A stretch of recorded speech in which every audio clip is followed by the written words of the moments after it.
ನಿನ್ನನ್ನು ನೋಯಿಸಿದವರು, ನಿನ್ನನ್ನು ಅಳಿಸಿದವರು, ನಿನ್ನ ಹೃದಯವನ್ನು ಮುರಿದವರು ಅವರು ಎಂದಿಗೂ ಕೂಡ ಮೂರ್ಖರಾಗಿಯೇ ಇರುತ್ತಾರೆ ಅಂತ ಯೋಚಿಸಿದ್ದೀಯಾ? ಇಲ್ಲ, ಜೀವನ ಎನ್ನುವುದು ಅಷ್ಟು ಸರಳ ಎನ್ನುವುದು ಅಲ್ಲ. ಜೀವನ ಅಷ್ಟು ಅನ್ಯಾಯವೂ ಕೂಡ ಅಲ್ಲ. ಈ ಜೀವನ ಎನ್ನುವುದು ಯಾವ ರೀತಿಯಾಗಿ ಬರುತ್ತಾ ಹೋಗುತ್ತದೆಯೋ ಈ ಬರುವಂತಹ ಜೀವನವನ್ನು ಹಾಗೆ ಸ್ವೀಕರಿಸುತ್ತಾ ಮುಂದುವರಿಯುವುದನ್ನು ನಾವು ನೋಡಬೇಕು. ಪ್ರತಿಯೊಬ್ಬರ ಜೀವನದಲ್ಲಿಯೂ ಕೂಡ ಒಂದು ದಿನ ಬಂದೇ ಬರುತ್ತದೆ. ಅವರು ಮಾಡಿದ್ದನ್ನೇ ಅನುಭವಿಸುವ ದಿನ ಬಂದೇ ಬರುತ್ತದೆ. ಅದು ಆ ಕ್ಷಣ ಯಾರಿಗೂ ಕೂಡ ಗೊತ್ತಾಗುವುದೇ ಇಲ್ಲ. ಆದರೆ ಅದು ಖಚಿತವಾಗಿಯೂ ಕೂಡ ಬಂದೇ ಬರುತ್ತದೆ. ಏಕೆಂದರೆ ಈ ವಿಶ್ವದಲ್ಲಿ ಒಂದು ಅದ್ಭುತವಾಗಿರುವಂತಹ ನಿಯಮ ಎನ್ನುವುದು ಅಡಗಿದೆ. ಅದು ಕಾಣಿಸುವುದೇ ಇಲ್ಲ, ಆದರೆ ಅದು ತಪ್ಪದೇ ಪ್ರತಿದಿನವೂ ಕೂಡ ಎಲ್ಲರ ಜೀವನದಲ್ಲಿ ಕೆಲಸವನ್ನು ಮಾಡೇ ಮಾಡುತ್ತದೆ. ಜೀವನ ಎನ್ನುವುದೇ ಹಾಗೆ ಅಲ್ಲವೇ? ಅನಿರೀಕ್ಷಿತವಾದದ್ದನ್ನು ನಮ್ಮ ಜೀವನದಲ್ಲಿ ತಂದು ಒಡ್ಡುವುದು ಅದೇ ಕರ್ಮದ ನಿಯಮವಾಗಿದೆ. ಇದು ಪ್ರತೀಕಾರ ಅನ್ನುವುದು ಅಲ್ಲವೇ ಅಲ್ಲ. ಇದು ಕೋಪದ ಫಲವೂ ಕೂಡ ಅಲ್ಲ. ಇದು ಕೇವಲ ನ್ಯಾಯ. ನೀನು ಯಾರಿಗಾದರೂ ಕೂಡ ನೋವನ್ನು ಕೊಟ್ಟರೆ ಆ ನೋವು ಗಾಳಿಯಲ್ಲಿ ಕರಗುವುದಿಲ್ಲ. ಅದು ಎಲ್ಲೂ ಕೂಡ ಒಂದು ಕಡೆ ಸೇರುವುದೂ ಇಲ್ಲ. ಈ ಗಾಳಿಯನ್ನು, ಈ ಬದುಕನ್ನು ನೀನು ಸರಿಯಾದ ರೀತಿಯಲ್ಲಿ ನಿರ್ವಹಿಸಿಕೊಂಡು ಹೋಗುವುದನ್ನು ನೋಡಬೇಕು. ಈ ಬದುಕು ಎನ್ನುವುದು ಯಾರಿಗೂ ಕೂಡ ಅಷ್ಟು ಸುಲಭವಾಗಿ ಒಲಿಯುವುದಿಲ್ಲ. ಈ ಒಲಿದಿರುವಂತಹ ಬದುಕನ್ನು ಸರಿಯಾದ ರೀತಿಯಲ್ಲಿ ನಿರ್ವಹಿಸಿಕೊಂಡು ಹೋದಾಗ ಮಾತ್ರ ಬದುಕನ್ನು ಸರಿಯಾದ ರೀತಿಯಲ್ಲಿ ನಾವು ಬದುಕಿದಂತೆ ಆಗುವುದು. ಒಂದು ಸಮಯದವರೆಗೆ ಕಾಯುತ್ತೇವೆ ಮತ್ತು ಸರಿಯಾದ ಸಮಯ ಬಂದಾಗ ಅದೇ ನೋವು ಅದೇ ರೂಪದಲ್ಲಿ ಅದೇ ತೀವ್ರತೆಯಲ್ಲಿ ಮತ್ತೆ ಹಿಂತಿರುಗಿ ಬರುತ್ತದೆ. ಕೆಲವರು ಜನ ನಮ್ಮ ಜೀವನದಲ್ಲಿ ತುಂಬಾ ಸಂತೋಷವಂತರಾಗಿ ಬರುತ್ತಾರೆ. ಇನ್ನು ಕೆಲವು ಜನರು ನಮ್ಮನ್ನು ಸಂತೋಷ ಪಡಿಸುವಂತೆ ನಟನೆಯನ್ನು ಮಾಡುತ್ತಾರೆ. ನಾವು ನಮ್ಮ ಜೀವನವನ್ನು ಕಟ್ಟಿಕೊಳ್ಳಬೇಕು ಅನ್ನುವುದೇ ಆದರೆ ಇಂದಿನ ಸ್ಥಿತಿಗತಿಗಳು ಹೇಗೆ ಇದ್ದರೂ ಕೂಡ ನಾಳೆಯ ದಿವಸಗಳಿಗಾದರೂ ಕೂಡ ನಾವು ಬದುಕಲೇಬೇಕು. ಇಂದಿನ ದಿನವನ್ನು ನಾವು ಹೇಗೆ ಇದ್ದರೂ ಕೂಡ ಅದನ್ನು ಕಳೆಯಲೇಬೇಕು. ಅವರು ನಿನ್ನನ್ನು ನೋಯಿಸಿದರು, ಇವರು ನಿನ್ನನ್ನು ನೋಯಿಸಿದರು ಎಂದು ಎಂದಿಗೂ ಕೂಡ ತಲೆಯನ್ನು ಕೆಡಿಸಿಕೊಳ್ಳುವುದಕ್ಕೆ ಹೋಗಲೇಬೇಡ. ಅವರು ಇಂದು ನಗುತ್ತಾ ಇದ್ದಾರೆ ಎಂದು ಎಂದಿಗೂ ಕೂಡ ತಲೆಯನ್ನು ಕೆಡಿಸಿಕೊಳ್ಳಬೇಡ. ನೀನು ಮಾತ್ರ ನಿನ್ನ ನೋವಿನಲ್ಲಿ ಉಳಿದಂತೆ ಕಾಣಬಹುದು. ಆಗ ನಿನ್ನ ಮನಸ್ಸು ಕೇಳುತ್ತದೆ, ಇದು ನ್ಯಾಯವೇ? ನಾನು ತಪ್ಪೇನೂ ಮಾಡಿಲ್ಲ, ಆದರೆ ಏಕೆ ನನಗೆ ಮಾತ್ರ ಇಷ್ಟು ನೋವನ್ನು ಕೊಟ್ಟಿದ್ದೀಯಾ ಎಂದು. ನಿನ್ನ ಆತ್ಮ ಸಾಕ್ಷಿಗೆ ಅನುಗುಣವಾಗಿ ಯಾರಿಗೂ ಕೂಡ ದ್ರೋಹವನ್ನು ಬಗೆಯುವುದಕ್ಕೆ ಹೋಗಲೇಬೇಡ. ನಿನ್ನಿಂದ ಆದರೆ ಒಬ್ಬರಿಗೆ ಒಳ್ಳೆಯದನ್ನು ಬಯಸು, ಒಳ್ಳೆಯದನ್ನು ಮಾಡು. ಅದನ್ನು ಹೊರತುಪಡಿಸಿ ಯಾರಿಗೂ ಕೂಡ ಕೆಟ್ಟದ್ದನ್ನು ಬಯಸುವುದಕ್ಕಾಗಲಿ ಕೆಟ್ಟದ್ದನ್ನು ಮಾಡುವುದಕ್ಕಾಗಲಿ ಹೋಗಲೇಬೇಡ. ಏಕೆಂದರೆ ಕೆಟ್ಟದ್ದರ ಪರಿಣಾಮ ಎನ್ನುವುದು ಘನಘೋರಕರವಾಗಿ ಇರುತ್ತದೆ ಎನ್ನುವುದನ್ನು ಮರೆಯಲೇಬೇಡ. ನೀವೇನಾದರೂ ಶ್ರೀಕೃಷ್ಣ ಪರಮಾತ್ಮನ ಭಕ್ತರೇ ಆಗಿದ್ದರೆ ತಪ್ಪದೇ ಈ ವಿಡಿಯೋಗೆ ಲೈಕ್ ಮಾಡೋದನ್ನು ಮಾತ್ರ ಮರೆಯಬೇಡಿ, ಜೊತೆಗೆ ಹೈಪ್ ಮಾಡೋದನ್ನು ಮಾತ್ರ ಮರೆಯಬೇಡಿ. ಇದು ನಿನ್ನ ಪ್ರಶ್ನೆ ಮಾತ್ರ ಅಲ್ಲ, ಪ್ರತಿಯೊಬ್ಬ ಒಳ್ಳೆಯ ಹೃದಯವಂತನ ಪ್ರಶ್ನೆಯೂ ಕೂಡ ಇದೇ ಆಗಿರುತ್ತದೆ. ಆದರೆ ಉತ್ತರ ಒಂದೇ, ಸಮಯ ಎಲ್ಲರನ್ನೂ ಕೂಡ ಸರಿ ಮಾಡುತ್ತದೆ. ನೀನು ಈಗ ಅನುಭವಿಸುತ್ತಿರುವಂತಹ ನೋವು ನಿನ್ನ ಪರೀಕ್ಷೆ, ಅವರು ಮಾಡಿದ್ದ ನೋವು ಅವರ ಪರೀಕ್ಷೆ. ಇದೊಂದು ವೃತ್ತದಂತೆ ನೀನು ಏನು ಕೊಡುತ್ತಾ ಇರುವೆಯೋ ಅದೇ ಮತ್ತೆ ನಿನ್ನನ್ನು ಬಳಿಗೆ ಕರೆದುಕೊಂಡು ಬಂದೇ ಬರುತ್ತದೆ. ಯಾವುದನ್ನು ಕೊಡುತ್ತೀಯೋ ಅದೇ ನಿನಗೆ ಒಲಿಯುವುದು. ಅದು ಕೆಟ್ಟದ್ದೇ ಆಗಲಿ ಒಳ್ಳೆಯದೇ ಆಗಲಿ.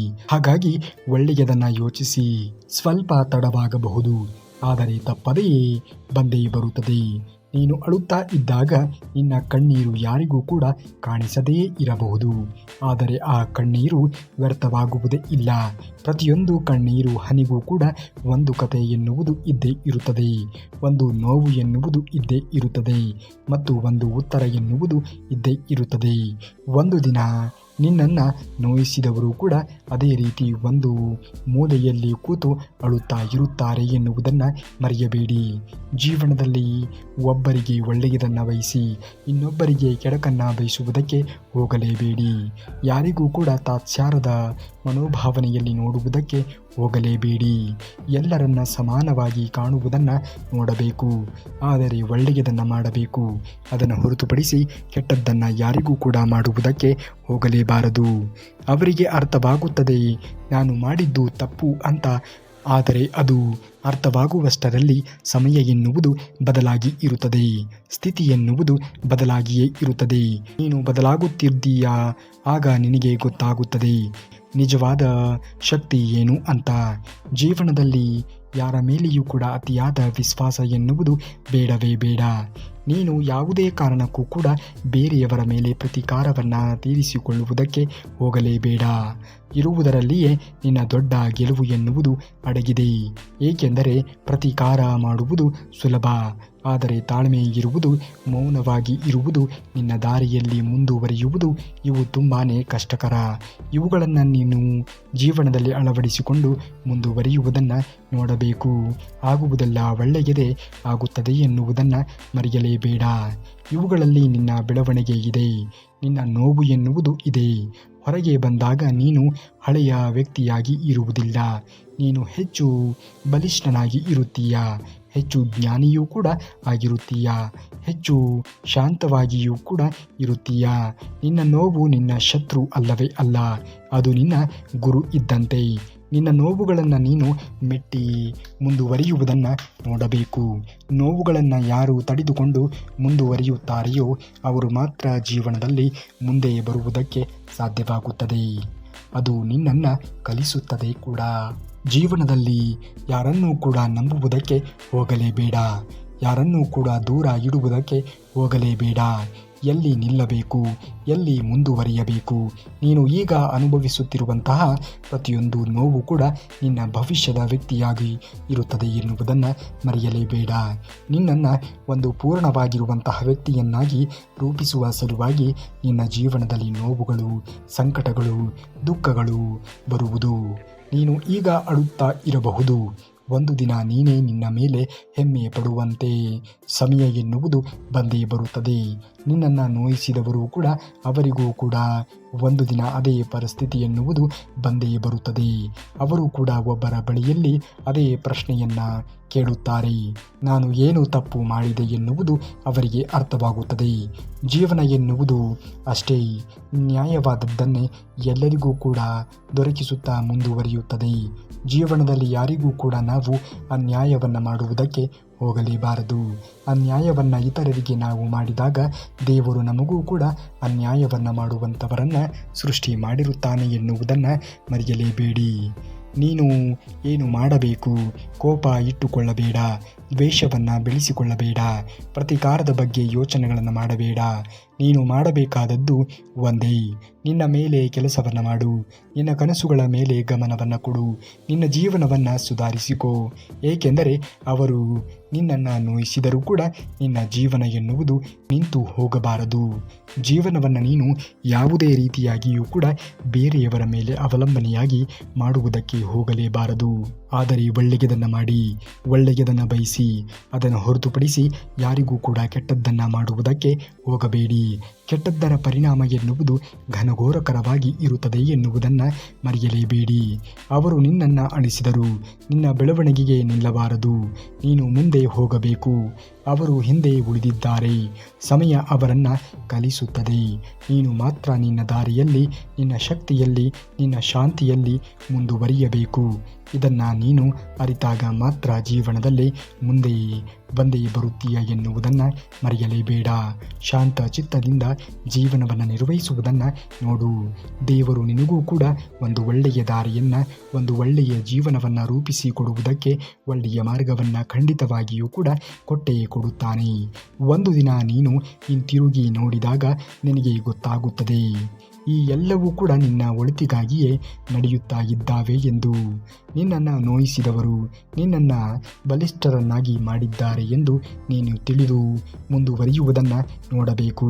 ಆಗ ಖಂಡಿತವಾಗಿಯೂ ಕೂಡ ಆಗುವುದೆಲ್ಲ ಒಳ್ಳೆಯದೇ ಆಗುತ್ತದೆ. ಶ್ರೀಕೃಷ್ಣ ಪರಮಾತ್ಮನ ಮೇಲೆ ನಂಬಿಕೆಯನ್ನು ಇಟ್ಟು ಮಾಡುತ್ತಿರುವಂತಹ ಕೆಲಸವನ್ನು ಮಾಡುತ್ತಾ ಮುಂದುವರಿಯುವುದನ್ನು ನೋಡಿ.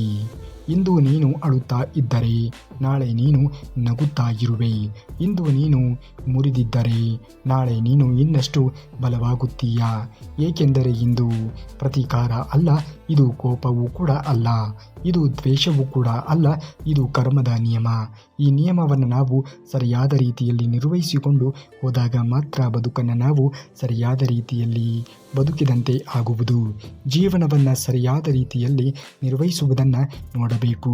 ಆಗ ಖಂಡಿತವಾಗಿಯೂ ಕೂಡ ಆಗುವುದೆಲ್ಲ ಒಳ್ಳೆಯದೇ ಆಗುತ್ತದೆ ಎನ್ನುವುದನ್ನು ಮರೆಯಲೇಬೇಡಿ. ಕರ್ಮ ಯಾವತ್ತೂ ಕೂಡ ತಪ್ಪಾಗುವುದೇ ಇಲ್ಲ. ತಾಳ್ಮೆ ಯಾಕೆ ಮುಖ್ಯ? ಜೀವನದಲ್ಲಿ ನಮಗೆ ಬರುವಂತಹ ದೊಡ್ಡ ಪರೀಕ್ಷೆ ಏನು ಅಂದರೆ ತಾಳ್ಮೆಯಿಂದ ಇರುವುದು. ನೀನು ನೋವು ಅನುಭವಿಸುತ್ತಾ ಇದ್ದಾಗ ನಿನ್ನ ಮನಸ್ಸು ತಕ್ಷಣ ಪ್ರತಿಕ್ರಿಯಿಸಲು ಹೇಳುತ್ತದೆ. ನನ್ನನ್ನು ನೋಯಿಸಿದವರಿಗೆ ಉತ್ತರವನ್ನು ಕೊಡಬೇಕು, ನನ್ನ ನೋವುಗಳನ್ನು ಅವರಿಗೂ ಕೂಡ ತೋರಿಸಬೇಕು ಎಂದು ಮನಸ್ಸು ಎನ್ನುವುದು ಆತುರುತ್ತಾ ಇರುತ್ತದೆ. ಜೀವನದಲ್ಲಿ ನೋವುಗಳು, ಸಂಕಟಗಳು, ದುಃಖಗಳು ಬಂದಾಗ ತಾಳ್ಮೆ ಎನ್ನುವುದು ನಮಗೆ ಬೇಕೇ ಬೇಕಾಗುತ್ತದೆ. ಏಕೆಂದರೆ ದುಃಖದಲ್ಲಿ ಇರಬಹುದು, ಕೋಪದಲ್ಲಿಯೇ ಇರಬಹುದು, ನಾವು ತೆಗೆದುಕೊಳ್ಳುವಂತಹ ನಿರ್ಧಾರಗಳು ನಮ್ಮ ಜೀವನಕ್ಕೆ ಒಳ್ಳೆಯದನ್ನು ಮಾಡುವುದೇ ಇಲ್ಲ, ಬದಲಾಗಿ ಕೆಟ್ಟದ್ದನ್ನೇ ಮಾಡುತ್ತದೆ. ಆ ಕ್ಷಣದಲ್ಲಿ ನಾವು ತೆಗೆದುಕೊಳ್ಳುವಂತಹ ನಿರ್ಧಾರಗಳು ನಮ್ಮ ಜೀವನಕ್ಕೆ ಅದು ಅಷ್ಟು ಪರಿಣಾಮಕಾರಿಯಾಗಿ ಇರುವುದೇ ಇಲ್ಲ. ಈ ಕ್ಷಣದಲ್ಲಿ ಕೋಪ ಎನ್ನುವುದು ಹೆಚ್ಚಾಗಿಯೇ ಇರುತ್ತದೆ, ವಿವೇಕ ಎನ್ನುವುದು ಕಡಿಮೆ ಆಗುತ್ತದೆ. ಅದಕ್ಕೆ ಹಲವಾರು ತಪ್ಪು ನಿರ್ಧಾರಗಳು ತೆಗೆದುಕೊಳ್ಳುತ್ತಾರೆ. ಆದರೆ ನೀನು ಆ ಕ್ಷಣದಲ್ಲಿ ತಾಳ್ಮೆಯನ್ನು ವಹಿಸಿದರೆ ನೀನು ನಿನ್ನನ್ನು ಉಳಿಸಿಕೊಳ್ಳುತ್ತೀಯಾ, ನೀನು ದೊಡ್ಡ ತಪ್ಪಿನಿಂದ ತಪ್ಪಿಸಿಕೊಳ್ಳುತ್ತೀಯಾ. ತಾಳ್ಮೆ ಅಂದರೆ ಮೌನವಾಗಿ ಇರುವುದು, ಮೌನವನ್ನು ಸಹಿಸುವುದು. ತಾಳ್ಮೆ ಅಂದರೆ ಸರಿಯಾದ ಸಮಯದವರೆಗೆ ಕಾಯುವುದು. ಸರಿಯಾದ ರೀತಿಯನ್ನು ನೀನು ಜೀವನದಲ್ಲಿ ಅಳವಡಿಸಿಕೊಂಡು ಮುಂದುವರಿಯುವುದನ್ನು ನೋಡುವುದು. ಮೌನ ಎನ್ನುವುದು ಎಲ್ಲರಿಗೂ ಕೂಡ ಬೇಕು, ಆದರೆ ಎಲ್ಲಿ ಮೌನ ವಹಿಸಬೇಕು ಎನ್ನುವುದನ್ನು ನಾವು ಅರಿಯಲೇಬೇಕು. ಅಂದಾಗ ಮಾತ್ರ ಜೀವನದಲ್ಲಿ ನಾವು ಮುಂದೆ ಬರುತ್ತೇವೆ ಎನ್ನುವುದನ್ನು ಮರೆಯಲೇಬೇಡಿ. ಖಂಡಿತವಾಗಿಯೂ ಕೂಡ ಆಗುವುದೆಲ್ಲ ಒಳ್ಳೆಯದೇ ಆಗುತ್ತದೆ. ಶ್ರೀಕೃಷ್ಣ ಪರಮಾತ್ಮನ ಮೇಲೆ ನಂಬಿಕೆಯನ್ನು ಇಟ್ಟು ನೀವು ನಿಮ್ಮ ಕೆಲಸ ಕಾರ್ಯಗಳನ್ನು ಮಾಡುತ್ತಾ ಮುಂದುವರಿಯುವುದನ್ನು ನೋಡಿ. ಒಬ್ಬ ಬಲಿಷ್ಠ ವ್ಯಕ್ತಿ ಯಾರು ಗೊತ್ತಾ? ತಕ್ಷಣವೇ ಪ್ರತಿಕ್ರಿಯಿಸದವನು, ತನ್ನ ಭಾವನೆಗಳನ್ನು ನಿಯಂತ್ರಿಸಬಲ್ಲವನು, ಸಮಯದ ಮೇಲೆ ನಂಬಿಕೆಯನ್ನು ಇಡುವವನು. ನೀನು ತಾಳ್ಮೆ ಇದ್ದಾಗ ನಿನ್ನೊಳಗೆ ಒಂದು ಶಕ್ತಿ ಎನ್ನುವುದು ಬೆಳೆಯುತ್ತದೆ.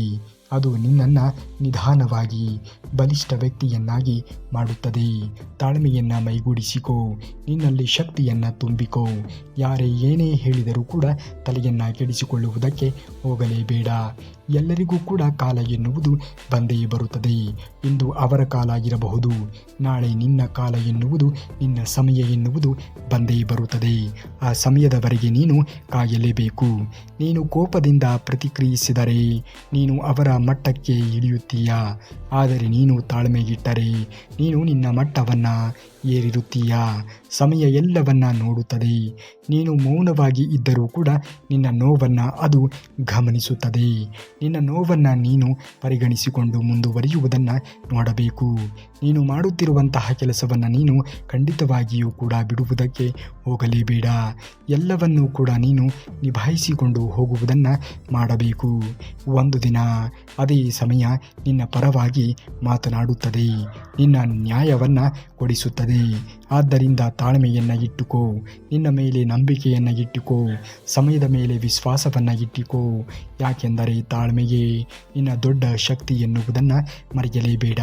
ತಾಳ್ಮೆಯಿಂದ ಇದ್ದವನು ಜೀವನದಲ್ಲಿ ಏನು ಬೇಕಾದರೂ ಕೂಡ ಸಾಧನೆಯನ್ನು ಮಾಡುತ್ತಾನೆ ಎನ್ನುವುದನ್ನು ಮರೆಯಲೇಬೇಡ. ಸಮಯ ಎನ್ನುವುದು ಎಲ್ಲರಿಗೂ ಕೂಡ ಬಂದೇ ಬರುತ್ತದೆ, ಆದರೆ ನಿನ್ನ ಈ ಸಮಯವನ್ನು ಯಾವ ರೀತಿಯಾಗಿ ನೀನು ನಿರ್ವಹಿಸಿಕೊಂಡಿದ್ದೀಯ ಎನ್ನುವುದರ ಮೇಲೆ ನಿನ್ನ ನಾಳೆ ಬರುವಂತಹ ಸಮಯಗಳು ಅವಲಂಬಿತವಾಗಿರುತ್ತದೆ. ಪ್ರತಿಕಾರವನ್ನು ಯಾರ ಮೇಲೆಯೂ ಕೂಡ ತೀರಿಸಿಕೊಳ್ಳುವುದಕ್ಕೆ ಹೋಗಲೇಬೇಡ. ಏಕೆಂದರೆ ಪ್ರತಿಕಾರವನ್ನು ತೀರಿಸಿಕೊಳ್ಳುವವನು ಮೇಲೆ ಇರುವಂತಹ ಶ್ರೀಕೃಷ್ಣ ಪರಮಾತ್ಮನು ಎಲ್ಲವನ್ನ ಗಮನಿಸುತ್ತಾ ಇರುತ್ತಾನೆ. ಯಾರಿಗೆ ಯಾವುದನ್ನು ಯಾವ ಸಂದರ್ಭದಲ್ಲಿ ಕೊಡಬೇಕು ಎನ್ನುವುದು ಆತನಿಗೆ ತುಂಬ ಚೆನ್ನಾಗಿ ತಿಳಿದಿದೆ. ಹಾಗಾಗಿ ಪ್ರತೀಕಾರವನ್ನು ನೀನು ತೀರಿಸಿಕೊಳ್ಳಬೇಡ. ಭಗವಂತ ಶ್ರೀಕೃಷ್ಣ ಪರಮಾತ್ಮನಿಗೆ ಬಿಟ್ಟು ಬಿಡುವುದು ಒಳ್ಳೆಯದು. ನಿನ್ನನ್ನು ನೋಯಿಸಿದಾಗ ನಿನ್ನ ಮನಸ್ಸಿನಲ್ಲಿ ಮೊದಲೇ ಹುಟ್ಟುವ ಭಾವನೆ ಏನು ಗೊತ್ತಾ? ಪ್ರತೀಕಾರ. ಅವನಿಗೆ ತೋರಿಸಬೇಕು, ಅವನಿಗೂ ಅದೇ ನೋವನ್ನು ನಾನು ಕೊಡಬೇಕು. ಇದು ಸಹಜವಾಗಿರುವಂತಹ ಗುಣ. ಪ್ರತಿಯೊಬ್ಬರಿಗೂ ಕೂಡ ಇದು ಬಂದೇ ಬರುತ್ತದೆ. ಇದು ಸರಿಯಾದ ದಾರಿ ಎನ್ನುವುದು ಅಲ್ಲವೇ ಅಲ್ಲ. ಸರಿಯಾದ ದಾರಿ ಎನ್ನುವುದು ನೀನು ಸುಮ್ಮನೆ ಇರುವುದು. ದಾರಿಯನ್ನು ದೇವರು ನೋಡಿಕೊಳ್ಳುತ್ತಾನೆ. ಯಾರಿಗೆ ಯಾವುದನ್ನು ಕರುಣಿಸಬೇಕು ಎನ್ನುವುದು ಆತನಿಗೆ ತುಂಬ ಚೆನ್ನಾಗಿ ತಿಳಿದಿರುತ್ತದೆ. ಪ್ರತೀಕಾರ ಅಂದರೆ ಕ್ಷಣಿಕ ಸಂತೋಷ, ಆದರೆ ಅದರ ಪರಿಣಾಮ ಎನ್ನುವುದು ದೀರ್ಘಕಾಲದ ನೋವು. ನೀನು ಪ್ರತೀಕಾರ ಮಾಡಿದ ತಕ್ಷಣ ನೀನು ಕೂಡ ಅದೇ ತಪ್ಪು ಮಾಡುತ್ತಾ ಇದ್ದೀಯಾ. ನೀನು ನೋವಿನ ಸರಪಳಿಯನ್ನು ಮುಂದುವರಿಸುತ್ತಾ ಆದರೆ ಕರ್ಮದ ದಾರಿ ಬೇರೆಯದ್ದೇ ಇದೆ. ಕರ್ಮ ಮೌನವಾಗಿ ಕೆಲಸವನ್ನು ಮಾಡುತ್ತದೆ. ಅದು ಯಾರಿಗೂ ಕೂಡ ತಕ್ಷಣ ತೀರ್ಪನ್ನು ಕೊಡುವುದೇ ಇಲ್ಲ. ನೀನು ಜೀವನದಲ್ಲಿ ಮೌನವಾಗಿ ಇರುವುದನ್ನು ನೋಡಬೇಕು. ಜೀವನದಲ್ಲಿ ನಾವು ಮೌನವಾಗಿ ಇದ್ದಾಗ ನಮಗೆ ಎಲ್ಲವೂ ಕೂಡ ಅರ್ಥವಾಗುತ್ತಾ ಹೋಗುತ್ತದೆ ಎನ್ನುವುದನ್ನು ಮರೆಯಲೇಬಾರದು. ಅದು ಯಾವತ್ತಿಗೂ ಕೂಡ ತಪ್ಪುವುದೇ ಇಲ್ಲ. ನೀನು ಏನೂ ಮಾಡದೆಯೇ ಇದ್ದರೂ ಕೂಡ ನಿನ್ನ ಮೌನವೇ ಉತ್ತರವಾಗುತ್ತದೆ. ನಿನ್ನ ತಾಳ್ಮೆಯೇ ಶಕ್ತಿಯಾಗುತ್ತದೆ. ಯಾರಾದರೂ ನಿನ್ನನ್ನು ನೋಯಿಸಿದರೆ ನೀನು ಎರಡು ದಾರಿಗಳ ನಡುವೆ ನಿಂತಿರುತ್ತೀಯ. ಒಂದು ಪ್ರತೀಕಾರದ ದಾರಿ, ಇನ್ನೊಂದು ಕರ್ಮದ ಮೇಲಿನ ನಂಬಿಕೆಯ ದಾರಿ. ನಿನ್ನ ಕೆಲಸ ಕಾರ್ಯಗಳನ್ನು, ನಿನ್ನ ಕರ್ಮಗಳನ್ನು ಮಾಡುತ್ತಾ ಮುಂದುವರಿಯುವುದನ್ನು ನೋಡು. ದೇವರು ಶ್ರೀಕೃಷ್ಣ ಪರಮಾತ್ಮನು ಯಾರು ಏನು ಕೆಲಸಗಳನ್ನು ಮಾಡುತ್ತಾರೆಯೋ ಅದಕ್ಕೆ ತಕ್ಕದಾಗಿರುವಂತಹ ಪ್ರತಿಫಲವನ್ನು ಕರುಣಿಸಿಯೇ ಕರುಣಿಸುತ್ತಾನೆ. ದೇವರ ಮೇಲೆ ನಂಬಿಕೆಯನ್ನು ಇಡಿ. ಯಾರ ಮೇಲೆಯೂ ಕೂಡ ನಂಬಿಕೆಯನ್ನು ಇಡುವುದಕ್ಕೆ ಹೋಗಲೇಬೇಡಿ. ಮೊದಲ ದಾರಿ ಕ್ಷಣಿಕ ಸಂತೋಷವನ್ನು ಕೊಡುತ್ತದೆ, ಆದರೆ ನಿನ್ನನ್ನು ಒಳಗಿನಿಂದ ಖಾಲಿ ಮಾಡುತ್ತದೆ. ಎರಡನೆಯ ದಾರಿ ಸ್ವಲ್ಪ ಕಷ್ಟವಾಗಬಹುದು, ಆದರೆ ನಿನ್ನನ್ನು ಒಳಗಿನಿಂದ ಬಲಿಷ್ಠ ವ್ಯಕ್ತಿಯನ್ನಾಗಿ ಮಾರ್ಪಾಡು ಮಾಡುತ್ತದೆ. ನೀನು ಯಾವ ದಾರಿ ಅನಿಸುತ್ತೀಯೋ, ನೀನು ಯಾವ ದಾರಿಯನ್ನು ಅರಿಸಿ ಹೋಗುತ್ತೀಯೋ ಅದೇ ನಿನ್ನ ಭವಿಷ್ಯದ ನಿರ್ಧಾರವಾಗುತ್ತದೆ ಎನ್ನುವುದನ್ನು ಮರೆಯಲೇಬೇಡ. ಜೀವನದಲ್ಲಿ ಖಂಡಿತವಾಗಿಯೂ ಕೂಡ ನೋವು ಎನ್ನುವುದು, ಸಂಕಟ ಎನ್ನುವುದು, ಸಮಸ್ಯೆಗಳು ಎನ್ನುವುದು, ದುಃಖ ಎನ್ನುವುದು ಬಂದೇ ಬರುತ್ತದೆ. ಆದರೆ ಬರುವಂತಹ ಎಲ್ಲವನ್ನೂ ಕೂಡ ನೀನು ಹೇಗೆ ನಿಭಾಯಿಸಬಲ್ಲೆ ಎನ್ನುವುದರ ಮೇಲೆ ನಿನ್ನ ಮುಂದಿನ ಭವಿಷ್ಯ ಎನ್ನುವುದು ಅವಲಂಬಿತವಾಗಿರುತ್ತದೆ ಎನ್ನುವುದನ್ನು ಮರೆಯಲೇಬೇಡ. ಒಂದು ವಿಷಯ ನೆನಪಿನಲ್ಲಿ ನಾವು ಇಟ್ಟುಕೊಳ್ಳಬೇಕು. ನೀನು ಪ್ರತೀಕಾರವನ್ನು ಮಾಡಬೇಕಾಗಿರುವಂತಹ ಅವಶ್ಯಕತೆಯೇ ಇಲ್ಲ. ಜೀವನವೇ ಅದನ್ನು ನೋಡಿಕೊಳ್ಳುತ್ತದೆ. ಒಂದು ದಿನ ನಿನ್ನನ್ನು ಅಳಿಸಿದವರು ತಮ್ಮ ತಪ್ಪಿನ ಫಲವನ್ನು ಅನುಭವಿಸುತ್ತಾರೆ. ಆಗ ನೀನು ಪ್ರತೀಕಾರ ಮಾಡಿಲ್ಲ, ಆದರೆ ನಿನ್ನ ಮನಸ್ಸು ಶಾಂತವಾಗಿ ಇರುತ್ತದೆ, ನಿನ್ನ ಆತ್ಮ ಬಲಿಷ್ಠವಾಗುತ್ತದೆ. ಆದ್ದರಿಂದ ಪ್ರತೀಕಾರವನ್ನು ಬಿಟ್ಟು ಬಿಡು. ಕರ್ಮದ ಮೇಲೆ ನಂಬಿಕೆಯನ್ನು ಇಟ್ಟು ನಿನ್ನ ಕೆಲಸ ಕಾರ್ಯಗಳನ್ನು ಮಾಡುತ್ತಾ ನೀನು ಜೀವನದಲ್ಲಿ ಮುಂದುವರಿಯುವುದನ್ನು ನೋಡು. ಖಂಡಿತವಾಗಿಯೂ ಕೂಡ ಆಗುವುದೆಲ್ಲ ಒಳ್ಳೆಯದೇ ಆಗುತ್ತದೆ. ದೇವರು ಶ್ರೀಕೃಷ್ಣ ಪರಮಾತ್ಮನು ಎಲ್ಲವನ್ನ ನೋಡುತ್ತಾನೆ. ಅವನ ಇಚ್ಛೆಗೆ ಅನುಗುಣವಾಗಿ ನಾವು ಜೀವನವನ್ನು ನಿರ್ವಹಿಸುವುದನ್ನು ನೋಡಬೇಕು. ಯಾರಿಗೆ ಏನನ್ನು ಕೊಡಬೇಕು, ಯಾರಿಗೆ ಕೊಟ್ಟಿರುವುದನ್ನು ಕಸಿದುಕೊಳ್ಳಬೇಕು ಎನ್ನುವುದು ಆತ ಶ್ರೀಕೃಷ್ಣ ಪರಮಾತ್ಮನಿಗೆ ನಮಗಿಂತಲೂ ಕೂಡ ತುಂಬ ಚೆನ್ನಾಗಿ ತಿಳಿದಿರುತ್ತದೆ. ಹಾಗಾಗಿ ಅವನ ಮೇಲೆ ನಾವು ನಂಬಿಕೆ, ವಿಶ್ವಾಸವನ್ನು ಇಡುವುದರಲ್ಲಿ ತಪ್ಪೇ ಇಲ್ಲ. ಪ್ರತಿನಿತ್ಯವೂ ಕೂಡ ಒಮ್ಮೆಯಾದರೂ ಕೂಡ ಶ್ರೀಕೃಷ್ಣ ಪರಮಾತ್ಮನ ಆರಾಧನೆಯನ್ನು ಮಾಡಬೇಕಾಗಿರುವುದು ಅತ್ಯವಶ್ಯಕ. ಯಾಕೆಂದರೆ ಕರ್ಮವೇ ನಿಜವಾದ ನ್ಯಾಯ. ಜೀವನದಲ್ಲಿ ಕೆಲವು ಕ್ಷಣಗಳು ಇರುತ್ತವೆ, ಅವು ನಮ್ಮನ್ನು ಸಂಪೂರ್ಣವಾಗಿ ಬದಲಾಯಿಸಿ ಬಿಡುತ್ತದೆ. ಯಾರಾದರೂ ನಮ್ಮನ್ನು ಅರ್ಥ ಮಾಡಿಕೊಳ್ಳದೆ, ಯಾರಾದರೂ ನಮ್ಮ ನಂಬಿಕೆಯನ್ನು ಮುರಿದು, ಯಾರಾದರೂ ನಮ್ಮ ಹೃದಯದ ಮೇಲೆ ಹೆಜ್ಜೆ ಇಟ್ಟು ಹೋಗುತ್ತಾರೆ. ಆ ಕ್ಷಣದಲ್ಲಿ ನಮ್ಮೊಳಗೆ ಒಂದೇ ಪ್ರಶ್ನೆ ಮೂಡುತ್ತದೆ: ನಾವು ಏಕೆ ಜೀವನದಲ್ಲಿ ಮುಂದುವರಿಯುವುದಕ್ಕೆ ಆಗುತ್ತಿಲ್ಲ ಎಂದು, ನಾವು ಏಕೆ ಜೀವನದಲ್ಲಿ ಬದಲಾಯಿಸಿಕೊಳ್ಳುವುದಕ್ಕೆ ಆಗುತ್ತಿಲ್ಲ ಎಂದು, ನಾವು ಏಕೆ ಜೀವನದಲ್ಲಿ ಮುಂದೆ ಬರುವುದಕ್ಕೆ ಆಗುತ್ತಿಲ್ಲ ಎಂದು. ಆದರೆ ಒಂದನ್ನು ನೆನಪಿನಲ್ಲಿ ಇಟ್ಟುಕೊಳ್ಳಬೇಕು, ಪ್ರತಿಯೊಬ್ಬರಿಗೂ ಕೂಡ ಆ ಕ್ಷಣ, ಆ ಸಮಯ ಎನ್ನುವುದು ಬಂದೇ ಬರುತ್ತದೆ. ನಿಮ್ಮ ಜೀವನವನ್ನು ನೀವೇ ನಿರ್ವಹಿಸಿಕೊಂಡು, ನಿಮ್ಮ ಜೀವನವನ್ನು ನೀವೇ ಬದಲಾಯಿಸಿಕೊಂಡು ಹೋಗುವುದನ್ನು ನೋಡಬೇಕು. ಇಂದು ಬಂದಿರುವುದು ಯಾವುದು ಕೂಡ ಶಾಶ್ವತವಾಗಿ ಉಳಿಯುವುದಿಲ್ಲ. ನಾನೇನು ತಪ್ಪು ಮಾಡಿದೆ, ನಾವು ನಿಷ್ಠೆಯಿಂದ ಇದ್ದರೂ ಕೂಡ, ನಾವು ಸತ್ಯವಾಗಿ ನಡೆದುಕೊಂಡರೂ ಕೂಡ ಏಕೆ ನೋವು ನಮಗೆ ಬರುತ್ತಿದೆ ಎಂದು ಈ ಜೀವನದ ಕಠಿಣವಾಗಿರುವಂತಹ ಸತ್ಯವನ್ನು ಎಲ್ಲವೂ ಕೂಡ ನಮ್ಮ ನಿಯಂತ್ರಣದಲ್ಲಿ ಇರುವುದಿಲ್ಲ. ಕೆಲವರು ನಮ್ಮ ಜೀವನಕ್ಕೆ ಬರುತ್ತಾರೆ, ಪಾಠವನ್ನು ಕಲಿಸಿ ಹೋಗುತ್ತಾರೆ. ಕೆಲವರು ನಮ್ಮನ್ನು ಮುರಿಯಲು ಬರುತ್ತಾರೆ, ಆದರೆ ಅದೇ ಮುರಿತ ನಮ್ಮನ್ನು ಮತ್ತಷ್ಟು ಬಲಿಷ್ಠರನ್ನಾಗಿ ಮಾಡುತ್ತದೆ.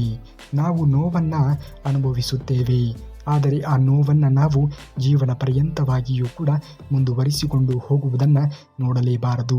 ಎಲ್ಲದಕ್ಕೂ ಕೂಡ ಒಂದು ಕಾರಣ ಎನ್ನುವುದು ಇದ್ದೇ ಇರುತ್ತದೆ. ಸಮಯ ಸಂದರ್ಭ ಎನ್ನುವುದು ಆ ರೀತಿಯಾಗಿ ಇರುತ್ತದೆ ಅಷ್ಟೇ. ಯಾವುದನ್ನು ಕೂಡ ಉದ್ದೇಶಪೂರ್ವಕವಾಗಿ ನಿಮಗೆ ಕೊಡಲೇಬೇಕು ಎಂದು ದೇವರು ಕೊಟ್ಟಿರುವುದಿಲ್ಲ. ನೀವು ಮಾಡಿರುವಂತಹ ಕರ್ಮ ಫಲಗಳೇ ನಿಮ್ಮ ಜೀವನದಲ್ಲಿ ಮರುಕಳಿಸುತ್ತಾ ಬರುತ್ತವೆ. ಒಂದು ಪ್ರಾರಂಭ, ಹೊಸ ಅರಿವು, ಹೊಸ ಶಕ್ತಿ, ಹೊಸ ಜೀವನದ ಆರಂಭ. ಜೀವನದ ಈ ಗೊಂದಲದ ಕ್ಷಣದಲ್ಲಿ ನಮ್ಮ ಪ್ರಶ್ನೆಗಳಿಗೆ ಉತ್ತರ ಹುಡುಕಿದಾಗ ಎಲ್ಲದಕ್ಕೂ ಕೂಡ ಉತ್ತರ ಎನ್ನುವುದು ಸಿಕ್ಕೇ ಸಿಗುತ್ತದೆ. ನಾವು ಪ್ರಾಮಾಣಿಕವಾಗಿ ನಮ್ಮ ಪ್ರಯತ್ನವನ್ನು ಮಾಡುತ್ತಾ ಜೀವನದಲ್ಲಿ ಮುಂದುವರಿಯುವುದನ್ನು ನೋಡಬೇಕು. ಏಕೆಂದರೆ ದೇವರಿಗೆ ಗೊತ್ತಿದೆ ಯಾರಿಗೆ ಯಾವುದನ್ನು ಯಾವ ಸಂದರ್ಭಕ್ಕೆ ಅನುಗುಣವಾಗಿ ಕರುಣಿಸಬೇಕು ಎನ್ನುವುದು. ಒಬ್ಬ ಮಹಾನ್ ಗ್ರಂಥ ತಮ್ಮ ಮುಂದೆ ತಿದ್ದುಕೊಳ್ಳುತ್ತದೆ. ಭಗವದ್ಗೀತೆ ಕುರುಕ್ಷೇತ್ರದ ಯುದ್ಧ ಭೂಮಿಯಲ್ಲಿ ಅರ್ಜುನನು ಸಂಪೂರ್ಣ ಗೊಂದಲದಲ್ಲಿ ಮುಳುಗಿದ್ದನು. ಅವನ ಕೈಗಳು ನಡುಗುತ್ತಾ ಇದ್ದವು, ಮನಸ್ಸು ತಲ್ಲಣಗೊಂಡಿದ್ದವು. ಮುಂದೆ ನಿಂತಿದ್ದವರು ಶತ್ರುಗಳು ಅಲ್ಲ, ಅವನವರೇ ಆಗಿದ್ದರು. ಜೀವನದಲ್ಲಿ ಅಂತಹ ಪರಿಸ್ಥಿತಿಗಳು ಎಲ್ಲರಿಗೂ ಕೂಡ ಬರುತ್ತದೆ.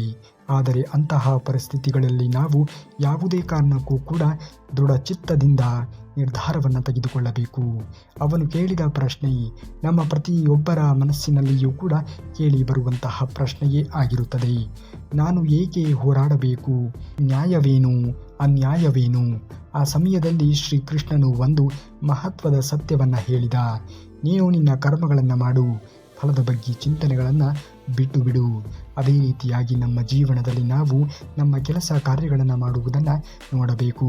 ಫಲವನ್ನು ಯಾವಾಗ ಏನನ್ನು ಕೊಡಬೇಕು ಎನ್ನುವುದು ಶ್ರೀಕೃಷ್ಣ ಪರಮಾತ್ಮನಿಗೆ ತುಂಬ ಚೆನ್ನಾಗಿ ಗೊತ್ತಿದೆ. ಹಾಗಾಗಿ ಅವನು ಕೊಡುವವರೆಗೂ ತಾಳ್ಮೆಯಿಂದ ಕಾಯಬೇಕಾಗಿರುವುದು ನಿಮ್ಮ ಆದ್ಯ ಕರ್ತವ್ಯವಾಗಬೇಕು. ನೀವೇನಾದರೂ ಶ್ರೀಕೃಷ್ಣ ಪರಮಾತ್ಮನ ಭಕ್ತರೇ ಆಗಿದ್ದರೆ ತಪ್ಪದೆ ಈ ವಿಡಿಯೋಗೆ ಒಂದು ಲೈಕ್ ಮಾಡೋದನ್ನು ಮಾತ್ರ, ಒಂದು ಹೈಪ್ ಮಾಡೋದನ್ನು ಮಾತ್ರ ಮರೆಯಬೇಡಿ. ನಾಳೆ ಮತ್ತಷ್ಟು ಶ್ರೀಕೃಷ್ಣ ಪರಮಾತ್ಮನ ವಚನಾಮೃತದೊಂದಿಗೆ ನಿಮ್ಮ ಮುಂದೆ ಬರುವವರೆಗೂ ಧನ್ಯವಾದ. ಕರುನಾಡಿಗೆ.